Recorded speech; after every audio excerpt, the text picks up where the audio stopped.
Bismillahirrahmanirrahim. Assalamualaikum warahmatullahi wabarakatuh. Pada video kali ini kami dari kelompok 3 yang beranggotakan saya sendiri, Lul Asabila Firdausa, kemudian saudara Ahmad Irsad Al-Siddiqi, kemudian saudara Didi Mufrodi akan menjelaskan tentang al-kalamul insya'i wa anwa'uhu. Pengertian kalam insya adalah kata insya merupakan bentuk masdar dari ansya'a yang secara leksikal berarti membangun, memulai, kreasi, asli, menulis, dan menyusun.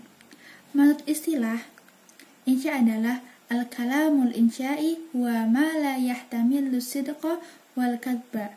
Kalam insya adalah suatu kalimat yang tidak bisa disebut benar atau salah. Contohnya, atlubul ilma minal mahdi ilal lahdi. Tuntutlah ilmu sejak dari buayan hingga liang lahat. Jika seorang mutakalim mengucapkan suatu kalam insya'i, mukhatab tidak bisa menilai ucapan mutakalim itu benar atau dusta. Namun, setelah kalam tersebut diucapkan, maka yang harus dilakukan mukhatab ialah menyimak ucapannya. Nah, kalam insya ini dibagi menjadi dua, yaitu kalam insya tolabi dan kalam insya ghairu tolabi. Nah, yang kalam insya ghairu tolabi nanti akan dijelaskan oleh saudara Didi Mufrodi. Sekarang kita masuk di kalam insya tolabi. Kalam insya tolabi menurut para pakar balaghah adalah sesuatu kalam yang menghendaki adanya suatu tuntutan yang tidak terwujud ketika kalam itu diucapkan. Kalam tolabi ini mengandung suatu tuntutan. Tuntutan tersebut belum terwujud ketika ungkapan diungkapkan. Macam-macamnya ada amar, nahi, istifham, tamani, dan nida. Yang pertama adalah amar. Amar secara bahasa terambil dari masdar ya'muru yang artinya perintah. Sedangkan menurut istilah adalah talabul fi'li alal mukhatab ala wajhil isti'la'i, menuntut dilaksanakannya suatu pekerjaan oleh pihak yang lebih tinggi kepada pihak yang lebih rendah. Untuk menyusun suatu kalam amar ini ada 4 sighot yang bisa digunakan. Yang pertama adalah fi'il amar, kemudian fi'il mudhari yang disertai dengan lam amar, yang ketiga adalah isim fi'il amar, yang keempat adalah masdar pengganti fi'il. Dari keempat sighah tersebut, makna pada dasarnya kan tadi amar itu perintah. Kemudian ini ada amar tapi dia maknanya bukan perintah, jadi keluar dari makna perintah. Yaitu yang pertama adalah doa. Contohnya kayak Rabbi auzi'ni an ashkura ni'matak. Tuhanku, ilhamilah aku untuk mensyukuri nikmatmu. Ilhamilah ini kan seperti amar, tapi sebenarnya dia maknanya bukan untuk memerintah, tapi untuk berdoa. Kemudian yang kedua ada iltimas, yang ketiga ada tamani, yang keempat ada tahdid, dan yang kelima ada ta'jiz, keenam ada taswiyah atau menyamakan, yang ketujuh ada takhir, memilihkan. Nah, itu semua adalah amar, tapi dia maknanya bukan untuk memerintah. Kemudian selanjutnya yaitu nahi. Nahi secara bahasa kebalikan dari amar. Tadi kan amar memerintah, sedangkan nahi artinya melarang. Nahi itu bentuk masdar dari naha yanhi yang artinya mencegah, melarang atau melarang. Sedangkan menurut istilah, nahi adalah ungkapan yang meminta agar suatu perbuatan dijauhi, yang dikeluarkan oleh orang yang kedudukannya lebih tinggi kepada orang yang kedudukannya lebih rendah, atau mencegah untuk melakukan pekerjaan tertentu.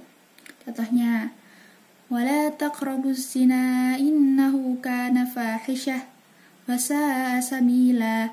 Wala taqrabuz zina, dan janganlah kamu mendekati zina. Di sini kan larangan ya, dan janganlah kamu mendekati zina. Nah, ada juga nahi tapi dia maknanya bukan untuk mencegah. Yaitu yang pertama ada doa. tuntutan untuk meninggalkan sesuatu pekerjaan dengan cara merendahkan atau sopan. Contohnya, fala tusmit bi a'da. Sebab itu janganlah engkau menjadikan musuh-musuh menyoraki melihat kemalanganku. Di sini dia pakai amar, dia pakai nahi, tapi maknanya bukan untuk melarang. Tuh. Selanjutnya ada iltimas, kemudian ada tamani, ada tahdid. Nanti untuk contoh-contohnya bisa dilihat untuk selengkapnya bisa dilihat di makalah. Mungkin ini dari saya, nanti selanjutnya akan dilanjutkan oleh saudara Diki. Terima kasih. Wassalamualaikum warahmatullahi wabarakatuh. Bismillahirrahmanirrahim. Assalamualaikum warahmatullahi wabarakatuh. Di sini saya sebagai pemateri kedua akan melanjutkan penjelasan tentang tema pada pagi hari ini, yakni tentang al-kalimatul insya'i wa anwa'uha.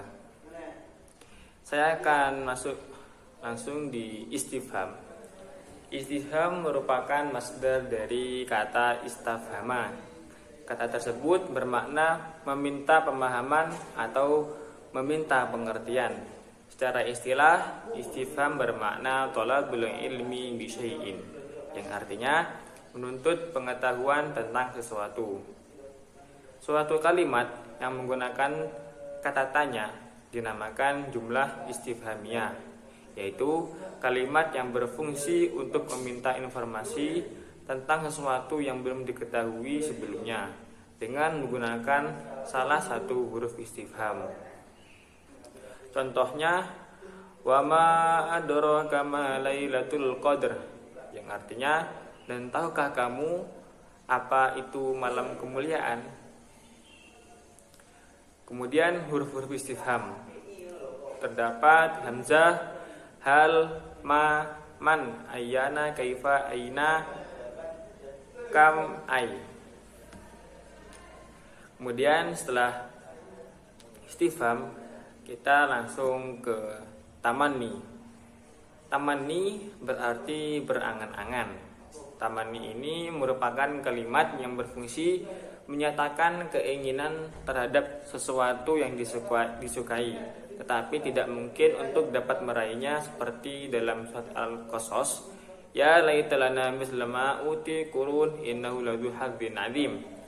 Ingin rasanya kami memiliki apa yang diberikan kepada Qarun. Sesungguhnya dia benar-benar memperoleh keberuntungan yang besar. Secara terminologi, tamanni ini memiliki pengertian talabu syai'i al-mahbub alladzi la yurji wa la yatawaqqa husulahu, yang artinya menuntut sesuatu yang diinginkan akan tetapi tidak mungkin terwujud. Setelah itu kita ada nida. Nida secara leksikal atau secara bahasa memiliki arti panggilan. Sedangkan secara terminologi, nida ini memiliki pengertian talabul iqbal bi harfinya ibn wanabin. Unadi ad'u al-manqul minal khabari ilal insya. Nida adalah tuntutan mutakallim yang menghendaki seseorang agar menghadapnya. Nida menggunakan huruf yang menggunakan lafaz unadi atau ad'u. Susunannya dipindah dari kalam khabari menjadi kalam insya'i. Huruf-huruf nida sendiri terdapat hamzah, ayya, hayya, dan wawu. Untuk penggunaan huruf nida sendiri, ini ay dan hamzah itu digunakan untuk memanggil atau menyeru terhadap sesuatu yang dekat. Dan hamzah gunanya, dan ya itu untuk jarak yang jauh, dekat, atau sedang. Kemudian wawu ialah untuk ratapan, seperti itu. Contohnya ya Muhammadun, ya Abdullah, dan lain sebagainya. Untuk lebih jelasnya bisa dibaca di makalah yang sudah kami susun. Terima kasih dari saya, materi yang kedua. Dipersilakan untuk materi yang ketiga. Bismillahirrahmanirrahim. Assalamualaikum warahmatullahi wabarakatuh. Teman-teman yang dirahmati Allah Subhanahu wa Ta'ala, dimanapun kalian berada, bagaimana kabarnya hari ini teman-teman? Mudah-mudahan semuanya dalam keadaan sehat walafiat dan dalam lindungan Allah Subhanahu wa Ta'ala. Amin ya rabbal alamin. Baik, saya dari kelompok 3 akan mencoba menjelaskan atau melanjutkan penjelasan kita tentang insya, di mana pada video-video sebelumnya itu kita sudah membahas atau sudah menjelaskan tentang apa itu arti insya dan apa itu pembagian atau macam-macamnya. Itu yang pertama telah kita bahas adalah insya at-talabi. Nah, dan untuk yang selanjutnya kita akan menjelaskan tentang insya ghairut talabi teman-teman, dan juga beberapa contoh-contohnya. Oke, kita mulai dengan membaca Bismillahirrahmanirrahim. Insya ghairut talabi yaitu wa ma la yastad'i syai'an matluban ghairu hasilin waqtat talab.